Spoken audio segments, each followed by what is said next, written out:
नमस्कार प्यारे साथियों, नानक क्लासेज के यूट्यूब चैनल पे आपका स्वागत है। आज 9 बजे की क्लास में हमारा टॉपिक रहेगा राजस्थान की ज्योग्राफी, और ज्योग्राफी में हम पढ़ेंगे राजस्थान की नदियाँ। क्योंकि शाम 9 बजे आपको ये रोज क्लास मिलती है। शाम 9 बजे आपको क्लास मिलती है, और इसका टेस्ट जो मिलता है आपको 6 बजे मिल जाता है नानक क्लासेज ऐप पे। तो जिस भी विद्यार्थी ने अब तक हमारे नानक क्लासेज ऐप को डाउनलोड नहीं किया, कर लें, क्योंकि उसमें चल रही है राजस्थान सामान्य अध्ययन की टेस्ट सीरीज, ज्योग्राफी, इतिहास, कला, संस्कृति और पॉलिटिकल की। पूरे साल इसकी आपको वैलिडिटी देने वाले हैं। पूरे साल वैलिडिटी रहेगी। जैसे ही एक पूरी टेस्ट सीरीज खत्म होने के बाद नई चल जाएगी। जैसे 2-3 दिनों से वापस ज्योग्राफी हमने शुरू कर दी है। आज शाम 6 बजे आपको राजस्थान की नदियों का टेस्ट मिला था। पर्सन ज़्यादा से ज़्यादा नहीं होंगे, 25-30% होंगे, ताकि आप भी आसानी से कर सकें हैं और रोज एक टॉपिक के का आप रिवीजन कर सकते हैं। तो आज स्टार्ट करें। इसकी व्याख्या क्या कहती है नदियां, राजस्थान की नदियां। तो एक बार सेशन को लाइक शेयर कर दें। सबसे पहले मैं आपको बता देता हूं, राजस्थान का जो अपवाह तंत्र है उसको 3 भागों में हम बांटते हैं। कितने? 3। कौन कौन सी? आंतरिक प्रवाह की नदियां, आंतरिक प्रवाह की नदियां। आंतरिक प्रवाह की नदियां कौन सी होती है? वो नदियां जो किसी पहाड़ी से तो निकलती है, लेकिन अपना जल किसी खाड़ी में या किसी समुद्र में नहीं ले जाते। वो होती है आंतरिक प्रवाह की नदी, यानी जमीन में ही क्या है, विलुप्त हो जाती है। दूसरी नदियां हैं बंगाल की खाड़ी। कौन सी खाड़ी? बंगाल की खाड़ी का प्रवाह, यानी वो नदियां जो अपना जल बंगाल की खाड़ी में ले जाती है। जैसे चंबल, जैसे चंबल, बनास, बाणगंगा। हालांकि बाणगंगा आजकल जाती नहीं है, इसलिए इसको रुंठित नदी कह दिया। बाकी इनकी सहायक नदी है। चंबल की काली सिंध हो गई, बनास की बेड़च कोठारी हो गई, ये नदियां। और एक है अरब सागर की खाड़ी का अपवाह तंत्र। अरब सागर की खाड़ी का अपवाह तंत्र, यानी वो नदियां जो अपना जल कहाँ ले जाती है? अरब सागर में ले जाती है। उदाहरण के तौर पे देखें कुछ नदियों के नाम, तो लूणी, माही, साबरमती, पश्चिमी बनास। एक बार एग्जामिनर आपसे सीधे ही पूछ लेगा, बोले कौन सी नदी बंगाल की खाड़ी की नहीं है, कौन सी नदी अरब सागर की नहीं है, कौन सी नहीं है। तो देखो लगभग अरब सागर की खाड़ी 16% जल इसका, ये 24% अपवाह तंत्र है, और इसका 60%। इसमें नदियां देखें तो गग्गर नदी आ गई सबसे बड़ी, इसमें कांतली आ गई, थाबी आ गई, कांकनी आ गई, खारी आ गई, खंडेला आ गई, रूपारेल आ गई, रूपनगढ़ आ गई, ठीक है, मेंथा आ गई। ये ऐसी नदियां हैं जो अपना जल कहीं ना कहीं, ये किसी पहाड़ी से निकलती है, लेकिन अपना जल किसी जमीन के अंदर ही इनका विलुप्त हो जाता है, समुद्र में नहीं जाती है। वो आंतरिक प्रवाह की है। बंगाल की खाड़ी की जैसे चंबल, बनास, बाणगंगा, और अरब सागर की खाड़ी लूणी, माही, साबरमती, पश्चिम बनास। तो अब क्वेश्चन के हिसाब से देखेंगे किस प्रकार का क्वेश्चन आता है। देखिए पहला प्रश्न देखो, राजस्थान में नदियों के त्रिवेणी संगम वाले जिले कौन कौन से हैं? देखो त्रिवेणी संगम का मतलब क्या हुआ? एक नदी इधर से आ गई, एक नदी इधर से आ गई, एक इधर से आ गई। ये जो 3 नदियों का संगम होता है उसे हम क्या कहते हैं? त्रिवेणी संगम कहते हैं। तो देखो ऐसे जिले जहां पे त्रिवेणी संगम बनते हैं, अब सवाईमाधोपुर, भीलवाड़ा, उदयपुर सारे हैं। इसमें आपको सीधा उत्तर बता देता हूँ। भीलवाड़ा, टोंक और डूंगरपुर 3 ऐसे जिले हैं जहां पे त्रिवेणी संगम बनता है। कैसे? ये जिला आ गया डूंगरपुर। ये कौन सा जिला आ गया? डूंगरपुर। यहाँ से ऐसे माही नदी गुजरती है, इधर से सोम नदी आती है, और इधर से जाखम नदी आती है। ठीक है, यहाँ से कौन सी नदी आ गई? सोम। यहाँ से कौन सी आ गई? जाखम। और ये कौन सी बह रही है? माही। इन तीनों नदियों का संगम होता है डूंगरपुर में, और वेणेश्वर धाम बना हुआ है। कौन सा धाम? वेणेश्वर धाम। ठीक है, एक तो ये क्लियर हो गया। इसके बाद देखो टोंक के अंदर, टोंक की बात करें, ये जिला रहेगा। यहां से आई कौन सी नदी? बनास नदी, खमनोर की पहाड़ी से निकली, राजसमंद, चित्तौड़गढ़, भीलवाड़ा, अजमेर और टोंक को 2 भागों में बांटती हुई सवाईमाधोपुर में जाके और चंबल में मिल जाती है। अब यहाँ आ गया कौन सा? टोंक। इस टोंक नदी पर एक संगम बना हुआ है जहां स्थान आता है राजमहल टोंक। स्थान कौन सा है? राजमहल टोंक। यहाँ से बनास, ये कौन सी होगी? बनास। एक आती है खारी नदी जो बनास जो राजसमंद से निकलती है और यहाँ से राजसमंद से निकलने के बाद भीलवाड़ा में बहती हुई और यहाँ खारी में बनास में मिलती है। और एक ऊपर से आती है डाई, यहाँ से डाई आती है। तो बनास, डाई और खारी तीनों का संगम होता है राजमहल टोंक में। भीलवाड़ा स्थान बता देता हूँ, बिगोद भीलवाड़ा। ठीक है, यहाँ देखो बिगोद भीलवाड़ा में किसका होता है, ये है भीलवाड़ा। यहाँ बिगोद भीलवाड़ा में यहाँ से क्या आई, बनास नदी, और बनास के साथ यहाँ चित्तौड़गढ़ से आई बेड़च नदी, और यहाँ से आई मोरेल नदी। इन तीनों का संगम होता है बनास, बेड़च और मेनाल। मोरेल नहीं, मेनाल नदी। इन तीनों का संगम होता है बिगोद मांडलगढ़ भीलवाड़ा के अंदर। तीन ऐसे जिले हो गए जहाँ पे संगम। अब अपनी नदियाँ सारी पढ़ी होगी ना आपने, जैसे अब आपको चैप्टर दे दिया, पूरा सिलेबस डाला हुआ है, अगर उसके अकॉर्डिंग आप पढ़ोगे तो ही आपका सही हो पाएगा। अब नहीं तो अपने जिलों में से क्या पता लगेगा कहाँ है। चंबल नदी, चंबल घाटी में चंबल सहित पूर्व से पश्चिम दिशा में निम्नलिखित 4 नदियों का उद्गम के अनुसार सही क्रम बताओ। 4 नदियों का उद्गम के अनुसार सही क्रम बताना है। देखो पूर्व से पश्चिम दिशा में, ठीक है, पूर्व से पश्चिम दिशा के अंदर, जैसे ये देखो पूर्व से पश्चिम दिशा की ओर।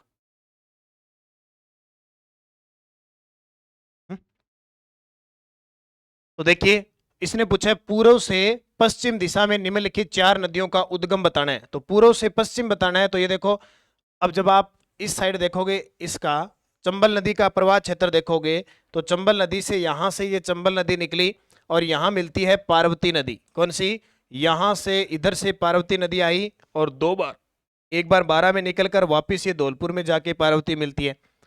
काली सिंध नदी यहाँ से निकलती है और झालावाड़ में बहते हुए और कोटा में नानेरा में स्थान में मिल जाती है। चंबल देखो पहली पार्वती आ गई, दूसरी इससे पहले काली सिंध आ गई, फिर यहाँ ये चंबल आ गई और फिर यहाँ से निकलती है बनास। ठीक है, तो पूर्व से पश्चिम इसका क्रम हो गया पार्वती, काली सिंध, बनास और चंबल। काली सिंध, पार्वती और बनास तीनों किसकी सहायक नदी है, चंबल की सहायक नदी है। तीसरा प्रश्न, राजस्थान के किस संभाग में सर्वाधिक नदियां बहती है। देखो संभाग की बात करें तो सबसे ज्यादा कोटा संभाग में है। जिला बात करें तो जिला आता है चित्तौड़गढ़, जिला चित्तौड़गढ़। और भौतिक प्रदेश पूछे तो सबसे ज्यादा कहां से नदियां निकलती है, अरावली प्रदेश से सबसे ज्यादा नदियां निकलती है। घग्गर नदी कहां से निकलती है, बड़ा ही आसान सा प्रश्न। आंतरिक प्रवाह की सबसे बड़ी नदी है, आंतरिक प्रवाह की सबसे बड़ी नदी, सबसे लंबी बड़ी नदी। ठीक है, लगभग 465 किलोमीटर है ये। और राजस्थान ये कहाँ से निकलती है, शिवालिक की पहाड़ी से निकलती है, शिमला हिमाचल प्रदेश से निकलती है। और ये अपने राजस्थान में 2 जिलों हनुमानगढ़ और गंगानगर में बहती है। ठीक है, जैसे हनुमानगढ़ जंक्शन, कहते हैं ना कि लूणी नदी में जब बाढ़ आ जाती है तो किसके डूबने का खतरा रहता है, हनुमानगढ़ जंक्शन। इसके बाद सूरतगढ़ और अनूपगढ़, ये इस घग्गर नदी के किनारे स्थित है। ठीक है, ये याद रखना, जो अनूपगढ़ अभी नया जिला बना है वो घग्गर नदी के किनारे होगा। और शिवालिक की पहाड़ियों से निकलने के बाद ज़्यादा बारिश हो जाती है तो पाकिस्तान में भी चलते हैं, और पाकिस्तान में इसको हकरा नदी के नाम से पुकारा जाता है। किस नाम से, हकरा नदी के नाम से पुकारा जाता है। प्राचीन जो सरस्वती का अवशेष माना जाता है। बनास नदी किस जिले में सर्पाकार आकृति धारण करती है, बनास नदी ये चंबल की सहायक नदी है। और जब बनास नदी की बात करें तो एक जिला आता है टोंक, इस प्रकार का, इस प्रकार टोंक जिला आता है। इस टोंक के बीच से गुजरती है, ये टोंक को 2 भागों में बांटती है और यहाँ सर्प के आकार की बहती है। तो टोंक जिले में, और टोंक जिले के राजमहल में एक त्रिवेणी संगम भी बनाती है। कौन सा, त्रिवेणी संगम, जिसका कौन कौन सी नदियां मिलती हैं, बनास प्लस डाई प्लस खारी, इन तीनों नदियों के राजमहल में ये संगम बनाती है। और टोंक का के अंदर एक स्थान है बिसलपुर, बिसलपुर बांध भी किस नदी पर बना हुआ है, बनास नदी पर टोंक में बना हुआ है। इतनी बात आपको बनास नदी की टोंक के बारे में याद रखनी है। तीसरा, भैंसरोडगढ़ चित्तौड़गढ़ में बामनी नदी के मिलने के बाद कौन सी नदी चूलिया जलप्रपात बनाती है। देखो ये इस साइड का नक्शा देखिए,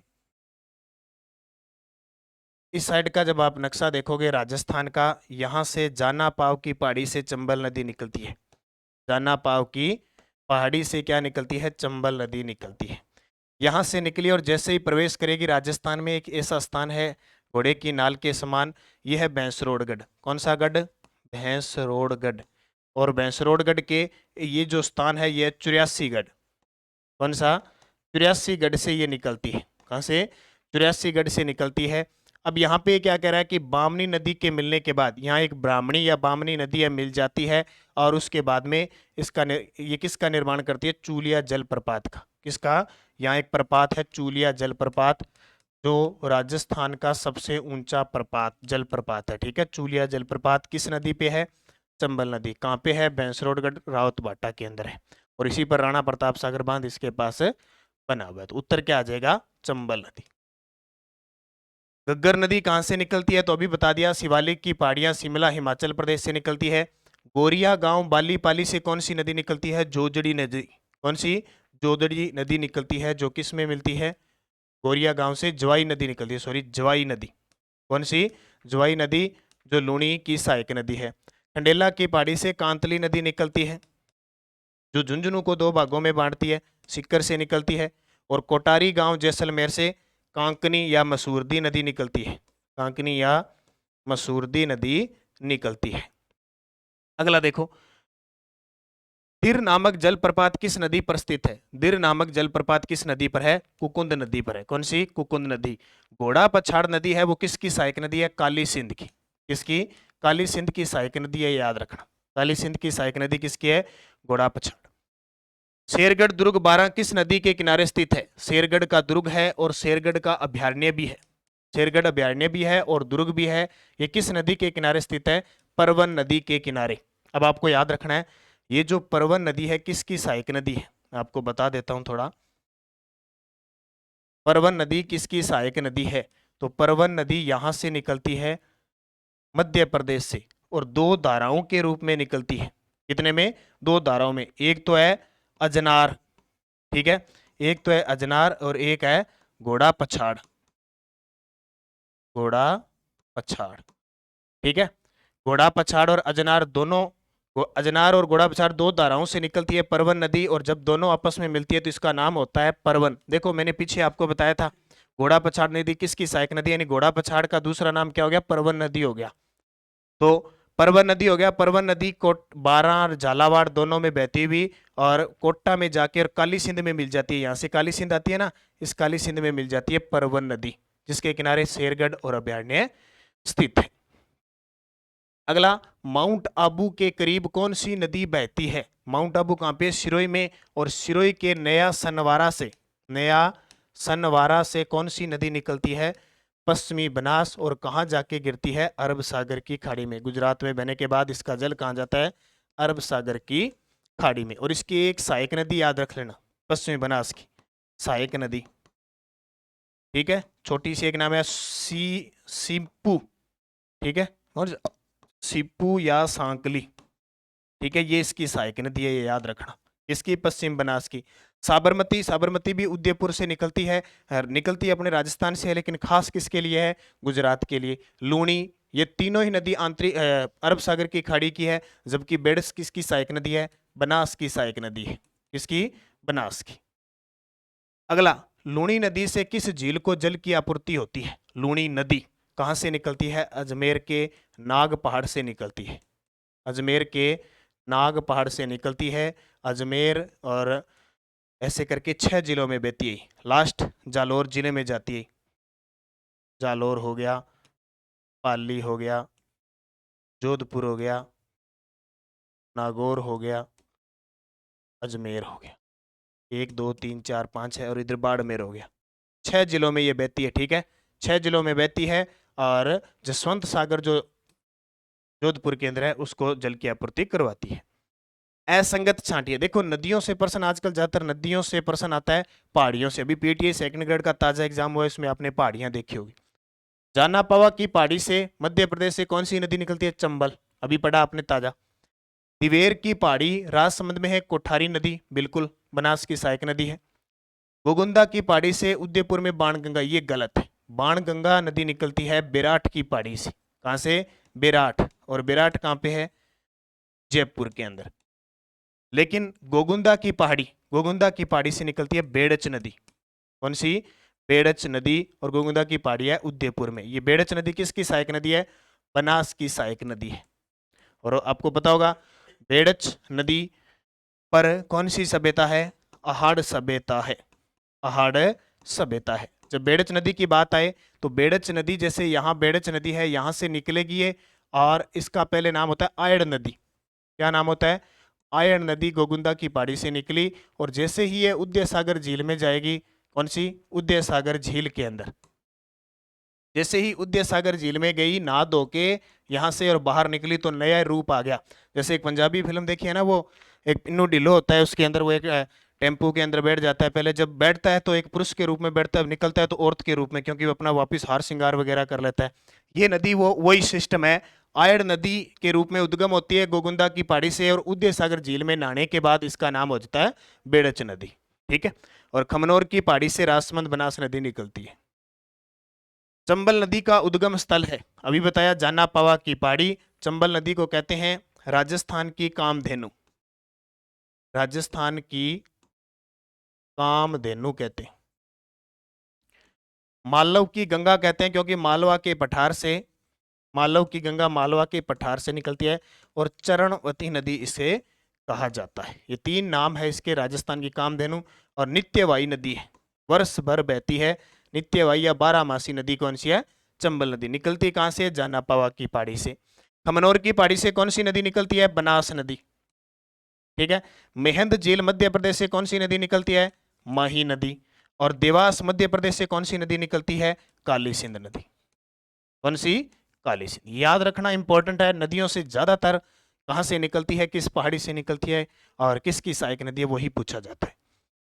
अगला, राजसमंद में खमनोर की पहाड़ी के निकट वेरों के मठ से कौन सी नदी निकलती है? नाम देखिए, वेरों के मठ से, भगवान शिव का मंदिर है इसके पास, यहां से कौन सी नदी निकलती है? वैसे आपको क्लियर पता लग गया। किससे? आपको इससे पता लग गया कि खमनोर की पहाड़ी, खमनोर की पहाड़ी कहां पे? राजसमंद। यहां से नदी कौन सी निकलती है? बनास। अब देखो, बनास नदी 6 जिलों में बहती है। कितने? 6 जिले। एक ट्रिक याद रखना इसकी, रांची बी अटोस, रांची भी अटोस। देखो, रांची किसका क्षेत्र है? रांची झारखंड की राजधानी और महेंद्र सिंह धोनी का क्षेत्र है रांची। और रांची धोनी क्या करते हैं? टॉस, कितनी कप्तानी की टॉस करते हैं ना, तो याद रखना रांची बी अटोस, रांची में हुई टॉस। अब ये 6 जिले, कितने? ये 6 जिले हैं। इन 6 जिलों को याद रखना। रह से निकली कहां से? राजसमंद से। कहां से? राजसमंद से निकली, याद रखना। कौन सी पहाड़ी से? खमनोर की पहाड़ी से। ची से 2 नंबर पे किस जिले में जाएगी? चित्तौड़ में। 3 पे फिर कहां जाएगी? भीलवाड़ा में। फिर कहां जाएगी? अजमेर में। फिर कहां जाएगी? टोंक में, जहां सरपीला कार बहती है। और फिर कहां जाएगी? सवाई माधोपुर में। और किस में मिल जाएगी? चंबल में। किसके साथ? यहां से देखो, ऐसे जाके ऐसे जाके ऐसे जाके, और इधर चंबल नदी आती है, और इधर से एक छोटी सी नदी आती है सीप नदी। तीनों जब जहां मिलती है वो स्थान है रामेश्वर धाम बन जाता है, क्योंकि त्रिवेणी संगम पवित्र माना जाता है। और रामेश्वर धाम कहाँ पे? सवाई माधोपुर में। ये आ गई बनास, ये आ गई चंबल, और ये आ गई सीप। तो अपने आप क्या बन गया? त्रिवेणी संगम। यहाँ देखो, मैं आपको बता देता हूँ। ये है राजसमंद, खमनोर की पहाड़ी से निकली। राजसमंद, चित्तौड़गढ़, भीलवाड़ा, अजमेर, टोंक और सवाई माधोपुर यहाँ एकदम चंबल नदी में मिल जाती है। देखो, 6 जिले हो गए, और यहाँ यहाँ सर्पिलाकार रूप में बहती है। कौन सी नदी? बनास। माही नदी की कुल लंबाई कितनी है? देखो, आजकल एग्जामिनर ना, हालांकि फिक्स इन नदियों की लंबाई नहीं है, फिर भी वो पूछ लेता है। 4 ऑप्शन में एक आधा आपको मिल जाता है। माही नदी राजस्थान के, देखो पीछे वाले नक्शे में बता देता हूँ। माही नदी राजस्थान के 2 जिलों में बहती है। यहाँ से निकलती है अमरोरू की पहाड़ी से, अमरोरू पहाड़ी मेहंद झील से निकलती है। यहाँ से निकलने के बाद खांदूग्राम बांसवाड़ा में प्रवेश करती है, और डूंगरपुर में बहने के बाद यहाँ ऐसी आकृति बनाती है, ऐसे उल्टे यू आकार की। और यहाँ से कौन सी? कर्क रेखा गुजरती है। तो कर्क रेखा को 2 बार पार करने वाली माही नदी है। अब यहाँ से लेकर और ये लास्ट जो अरब सागर की खाड़ी में गिरती है, इसकी जो लंबाई है टोटल, इसकी जो टोटल लंबाई है वो 576 किलोमीटर है टोटल। लेकिन अपने राजस्थान में ये इतनी बहती है, ठीक है। इसकी राजस्थान में लंबाई है 171 किलोमीटर। कितनी है राजस्थान में? 171 किलोमीटर। डूंगरपुर और बांसवाड़ा 2 जिलों में बहती है। कांठल क्षेत्र में बहती है, इसलिए कांठल का मैदान का निर्माण करती है। कांठल की गंगा इसको कहते हैं। दक्षिणी राजस्थान की स्वर्ण रेखा कहते हैं। कर्क रेखा को 2 बार पार करने वाली नदी है। वागड़ की गंगा, आदिवासियों की गंगा, इस नदी को कहते हैं। कौन सी नदी? माही नदी। अपना प्रश्न आ गया कि माही नदी की कुल लंबाई कितनी है? 576 किलोमीटर। लूणी नदी अजमेर में अपने उद्गम स्थान पर किस नाम से जानी जाती है? देखो, लूणी नदी निकलती है नाग पहाड़ी से। कहां से? नाग पहाड़ से निकलती है, और अपना जो इसका उद्गम होता है वहां से इसको कहते हैं सागरमती। क्या कहते हैं? सागरमती कहते हैं, ध्यान रखना। और फिर यहां से फिर लूणी नदी 6 जिलों में बहती है, जो मैंने आपको अभी बताया। कालिदास ने इसे अंत सलीला की संज्ञा दी है और कच्छ के रन में जाके गिरती है। और ये बाजार में हमारी पुस्तक उपलब्ध है भी। ईओआरओ के एग्जाम पीटीआई सेकंड ग्रेड का तो आपने देख लिया होगा, लगभग आपको क्वेश्चन 11 आए थे, 10 क्वेश्चन आपको मिल गए। ईओआरओ का एग्जाम है, सूचना सहायक का एग्जाम है, और राजस्थान की सभी प्रतियोगी परीक्षाओं के लिए जहां जहां राजस्थान करंट अफेयर्स का डंका बजता है, नानक क्लासेज की पुस्तक, नानक क्लासेज का करंट आपको मिलता रहता है। और बाजार में आपकी सुविधा के लिए पुस्तक भी निकाल दी गई है, ताकि क्योंकि अब तक हमारा 6ठा संस्करण है, ये पिछले 6 महीने से आपको लगातार जब जब एग्जाम हुए हैं पुस्तक मिली है, तो ये पुस्तक में ले सकते हैं। पिछले 6 महीने का करंट है, 1100 प्लस क्वेश्चनों का इसमें संग्रह किया हुआ है। तो मौका के फायदा उठाएं और निरंतर अध्ययन करें, क्योंकि बहुत सारे विद्यार्थी अब घर पे बैठे हैं बिना किसी चाहत के कि वैकेंसियां आ नहीं रही, हम नहीं पढ़ रहे हैं। लेकिन एकदम आप पढ़ोगे, इतने डिप्रेशन में आ जाओगे और फिर आप एग्जाम फाइट नहीं कर पाओगे। तो निरंतर अध्ययन करना है, रोज 2-3 घंटे पढ़ना है, और पुस्तक से प्रेम करना है, और डेली जब जब हमारी पुस्तक आती है बाजार में जरूर लेके आनी। अगला प्रश्न देखो, पार्वती नदी का उद्गम स्थल कौन सा है? अभी मैंने पार्वती नदी आपको बताई थी। पार्वती नदी का उद्गम स्थल होता है सीहोर क्षेत्र, मध्य प्रदेश से निकलती है। और ये आपका हो गया, यहाँ हो गया, देखो इधर से आ गया, ये 12 जिला हो गया। यहां से सीहोर क्षेत्र से निकली, 12 में गई, फिर वापस मध्य प्रदेश में गई, और फिर राजस्थान में आ गई। तो पार्वती नदी की खासियत है 2 बार राजस्थान और मध्य प्रदेश की सीमा बनाने वाली नदी कौन सी है? पार्वती। सीहोर क्षेत्र मध्य प्रदेश से निकलती है। मेज नदी किस नदी की सहायक नदी है? कौन सी? मेज नदी किस नदी की सहायक नदी है? किसकी सहायक नदी है? तो ये चंबल की सहायक नदी है। किसकी? चंबल की सहायक नदी है। और इस मेज नदी पर कोठारी, मेज किसकी सहायक नदी है? ठीक है, कोठारी नदी पर मेजा बांध, ध्यान रखना, मेज नदी तो है चंबल की, जबकि कोठारी नदी पर भीलवाड़ा में मेजा बांध बना हुआ है, दोनों में अंतर है। कोठारी नदी पर भीलवाड़ा में मेजा बांध बना हुआ है, जबकि मेज नदी किसकी सहायक नदी है? चंबल की सहायक नदी है, ये याद रखना। जालोर जिले में लूणी नदी के बाद के क्षेत्र को क्या कहते हैं? देखो, जालोर जिले में यहाँ इस क्षेत्र में ना दलदली क्षेत्र है, जिसको नेहड़ और रेल के नाम से पुकारा जाता है, क्योंकि बालोतरा के बाद ये मिट्टी खारी नदी हो जाती है, और नेहड़ या रेल के नाम से जाना जाता है। निम्नलिखित में से कौन सा युगम सही सुमेलित नहीं है? देखो, अलवर जिले में साबी नदी बहती है, जो सेवर की पहाड़ी से निकलती है, और उदयनाथ की पहाड़ी से निकलने वाली रूपारेल नदी बहती है, सही है। उदयपुर जिले में बनास नदी बहती है, बिल्कुल हम पढ़ के आए हैं, रांची बेड़च नदी होती है, बेड़च नदी बहती है। करौली जिले में जग्गर नदी और गंभीरी नदी आती है, गंभीर नदी। डूंगरपुर जिले में अनास नदी आती है, मोरेल, ये मोरेल नहीं जाती भी, ठीक है। हालांकि अगर देखें तो बनास नदी उदयपुर में नहीं जाती है, लेकिन थोड़ा सा हिस्सा आता है, पहाड़ियों से हिसाब से आता है। लेकिन यहाँ ये क्वेश्चन एग्जामिनर ने ये माना है कि डूंगरपुर जिले में अनास तो जाती है माई की सहायक, लेकिन मोरेल, ये मोरेल बनास की सहायक नदी ऊपर की तरफ जाती है। निम्नलिखित में से असुमेलित युगम छांटिए। अब देखो, पहाड़ियों से संबंधित आ गया। साबी नदी सेवर की पहाड़ियां, सही है। कांकनी नदी कोटड़ी गांव, रूपारेल नदी कोटड़ी गांव जैसलमेर से, सही है। रूपारेल नदी मनोहरपुरा की पहाड़ियां, ये गलत है। कांतली नदी खंडेला की पहाड़ी, ये भी सही है। रूपारेल नदी उदयनाथ की पहाड़ी से निकलती है, उदयनाथ की पहाड़ी से निकलती है, ठीक है। रूपारेल नदी उदयनाथ की पहाड़ी से निकलती है, जबकि मनोहरपुरा की पहाड़ी से तो कौन सी? मेंथा नदी निकलती है। राजस्थान भू क्षेत्र में लंबाई की दृष्टि से नदियों का सही आरोही क्रम बताओ। आरोही क्रम का मतलब, आप एक कंफ्यूज मत होना, आरोही क्रम, आरोही का मतलब होता है छोटे से बड़ा, छोटे से बड़े की ओर जाना है। जैसे 1 2 3 4 5, ये देखो, एक छोटा, फिर उससे बड़ा, उससे बड़ा, उससे बड़ा। अवरोही क्या होता है? अवरोही अवरोही होता है बड़े से छोटे की ओर, 5 4 3 2 1। बड़ा नाम है तो बड़े से छोटे की ओर, छोटा नाम है तो छोटे से बड़े की ओर। अब ये कह रहा है कि राजस्थान के अंदर, इसके अंदर राजस्थान के अंदर जो नदियां है ना, वो जैसे कांतली नदी, चंबल नदी, लूणी नदी, बनास नदी, ये सही है। अब सबसे बड़ी नदी लूणी की है, लेकिन राजस्थान के अंदर देखें अपने सबसे ज्यादा लंबाई बनास की है, उससे पहले लूणी की है। अब बनास की लगभग 512 किलोमीटर मानते हैं, लूणी की लगभग 495 मानते हैं। ठीक है, चंबल की अपने राजस्थान में 153 किलोमीटर मानते हैं और कांतली की 100 किलोमीटर मानते हैं। तो उत्तर पहला ही आ गया। ठीक है, राजस्थान के अंदर पूछ रही। अब वैसे तो चंबल की यहाँ जाना पावा की पहाड़ी से लेकर यमुना तक मिलती है 965 या 1055 है, सारी नहीं, राजस्थान राजस्थान वाली, तो ऐसे याद रखना है। उजड़ा व सिसारमा नदियां किस जिले में बहती है? उजड़ा व सिसारमा नदियां किस जिले में बहती है? उदयपुर के अंदर। ये छोटी मोटी राजस्थान में बहुत सारी नदियां, कई नदियों को तो बस जिला याद रखना है सीधा। बनास नदी के बहाव वाले जिलों का सही युगम बताओ। बनास नदी, अभी मैंने सूत्र बताया था, रांची बी अटोस, रांची बी अटोस। अब देख लो, सबसे पहले राजसमंद आएगा, चित्तौड़गढ़ आएगा, भीलवाड़ा आएगा, अजमेर आएगा। राजसमंद, उदयपुर ये कट गया, ये चित्तौड़गढ़, भीलवाड़ा आ गया, बूंदी नहीं आएगा, कट गया।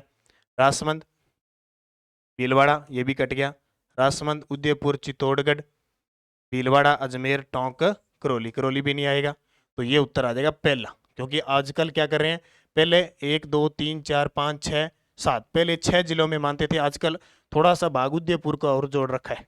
और अभी नए जिले बनेंगे ना तो और बड़ी समस्या होगी, बनास है, चंबल है, लूणी, सबका इधर उधर हो जाएगा, कौन से जिले में पता नहीं कितने जिलों में जाएंगे, सब होगा, तब सारा ही उल्ट फेर होगा। फिलहाल कोई उल्ट फेर नहीं है, फिलहाल यही कंडीशन में पेपर होने हैं। हो सकता है साल हो, 2 साल हो, अभी हो सकते हैं। जिस दिन पूरी अधिसूचना जारी होगी, बोरा सिस्टम हो जाएगा, उस दिन की बात है। तो पहला उत्तर आ जाएगा इसका।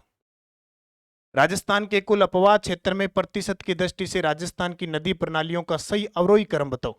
देखो, आपसे पूछे राजस्थान की सबसे बड़ी, सबसे लंबी नदी चंबल, आपसे पूछे पूर्ण भाव की दृष्टि से सबसे लंबी नदी बनास, आपसे पूछे जल ग्रहण की दृष्टि से सबसे बड़ी नदी बनास, आपसे पूछे अपवाह की क्षेत्र, अपवाह की दृष्टि से सबसे बड़ी लंबी, सबसे लंबी नदी या बड़ी नदी चंबल, तो सबसे बड़ी चंबल आएगी, फिर लूणी आएगी, फिर बनास आएगी, फिर माई आएगी। 2 नंबर इसका उत्तर होगा। निम्नलिखित में से कौन सा सही युग्म नहीं है? देखो, माही की चाप सहायक नदी है, काली सिंध की आहू नदी है, साबरमती की वाक्कल नदी है, बनास की सागी, ये गलत है, सागी लूणी की सहायक नदी है। बनास की सहायक नदी कौन कौन सी है? बेड़च, मेनाल, कोठारी,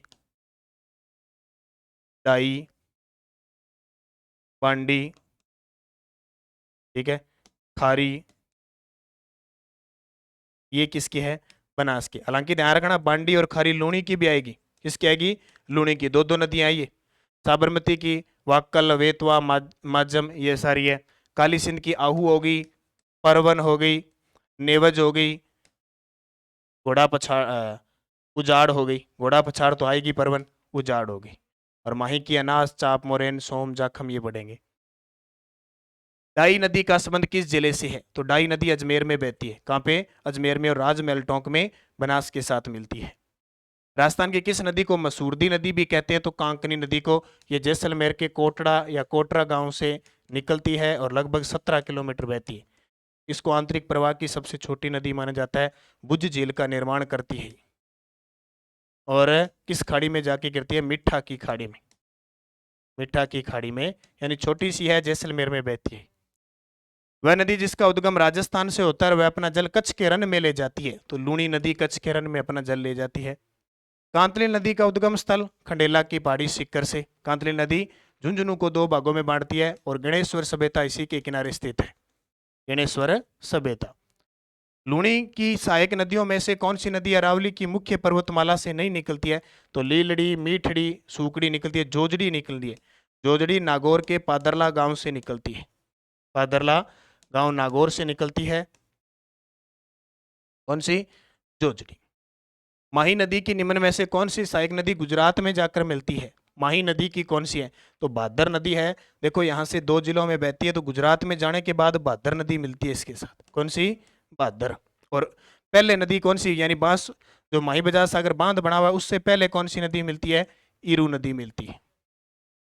तो ये थे आज के 32 क्वेश्चन। ठीक है, थोड़े थोड़े क्वेश्चन लेंगे, चीजें अपने को कम समझनी है, क्योंकि ज्यादा प्रश्न लेंगे उतना ही ज्यादा टाइम लगेगा। और मैं जहां तक सोचता हूं कि कम क्वेश्चन करने के बाद रोज का आपका एक टॉपिक क्लियर हो जाना चाहिए। रोज का आपका एक टॉपिक क्लियर होगा तो आप रोज निरंतर प्रवाह में पढ़ते रहेंगे, निरंतर अध्ययन करेंगे। आप ये टेस्ट सीरीज जो है जरूर करना, नानक क्लासेज ऐप में जाके राजस्थान अध्ययन की। पूरे साल आपको टेस्ट मिलेंगे, रोज शाम को 6 बजे टेस्ट मिलेंगे। रोज टेस्ट देते जाओगे, एक टेस्ट सीरीज पूरी हुई दूसरी स्टार्ट होगी, एक पूरी होगी दूसरी स्टार्ट हो जाएगी। तो निरंतर अध्ययन करना है। सुबह 8 बजे राजस्थान करंट अफेयर्स की अपनी फिक्स क्लास आती है 15-20 मिनट की, और शाम 4 बजे या 4:15, 4:30 यहाँ अपनी लाइव क्लास राजस्थान करंट की जरूर आती है। लें, निरंतर अध्ययन करें, अच्छे तरीके से पढ़ें। धन्यवाद। जय हिंद, जय भारत, गुड नाइट।